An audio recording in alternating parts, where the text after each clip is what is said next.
বলেন খেলা হবে, বলেন না খেলা বলেন সেটা হবে। শুরু হয়ে গেল খেলা, খেলা হবে। এ কি অবস্থা, কোন দেশে আছি আমরা? কি খেলা হবে? রক্তের খেলা, রক্তের হোলি খেলা হবে। আমরা থাকতে রক্তের হোলি খেলা হতে দেব না। আমরা শেষ পর্যন্ত দেখব, বেশি দিন এই খেলা চলবে না, এটা বন্ধ করা হবে, বন্ধ হবে।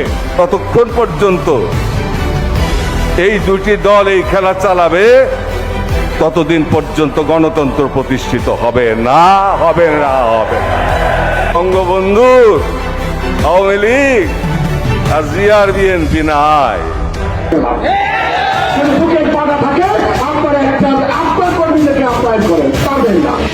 মুসলিম উম্মার অধিকার যদি অর্জন করতে হয়, মনে রাখবেন বিভক্তভাবে আমরা কোনোদিন করতে পারব না।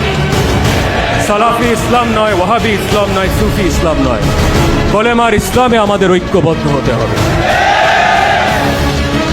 আসুন আমরা একটি উন্নত সমৃদ্ধ বাংলাদেশ আমরা গড়ে তুলি, যেই বাংলাদেশ হবে সবার জন্য, যেই বাংলাদেশ হবে যারা আজকে জুলুমের শিকার হচ্ছে তাদের জন্য, যেই বাংলাদেশ হবে আজকে বাংলার খেটে খাওয়া মানুষগুলোর জন্য, যেই বাংলাদেশ হবে বাংলার কৃষক শ্রমিক জনতার জন্য, যেই বাংলাদেশ হবে বাংলার পিছিয়ে ফেলা মানুষগুলোর জন্য, হত দরিদ্র মানুষগুলোর জন্য। আগামী 6 মাসের ভিতর আমার বিশ্বাস যে বাংলাদেশে দুইটা বৃহৎ রাজনৈতিক দলের ভিতর একটা রাজনৈতিক দল নিশ্চিন্ন হয়ে যাবে। আমরা ক্ষমতা লিপ্স নই। যদি ক্ষমতা লিপ্স হতাম তাহলে আমার কেবলজনের আদর্শ প্রত্যাখ্যান করে আমরা বস্তা পচা রাজনীতি চর্চার দিকে আমরা যেতাম এবং সহজেই ক্ষমতার মসনদে আমরা বসতে পারতাম। আজকে যদি আপনারা সবাই চলে যান, শেষ বেশ 5 জন যদি থাকে আমার সাথে, এই 5 জনকে নিয়ে আমি সংগ্রাম করবো, 5 জনকে নিয়ে আমি লড়াই করবো।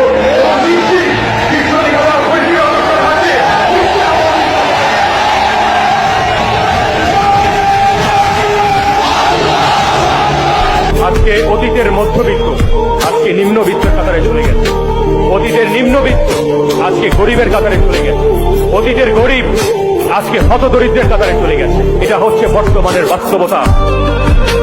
মূল্যস্ফীতির তীব্রতা আপনারা সকলে অনুভব করছেন।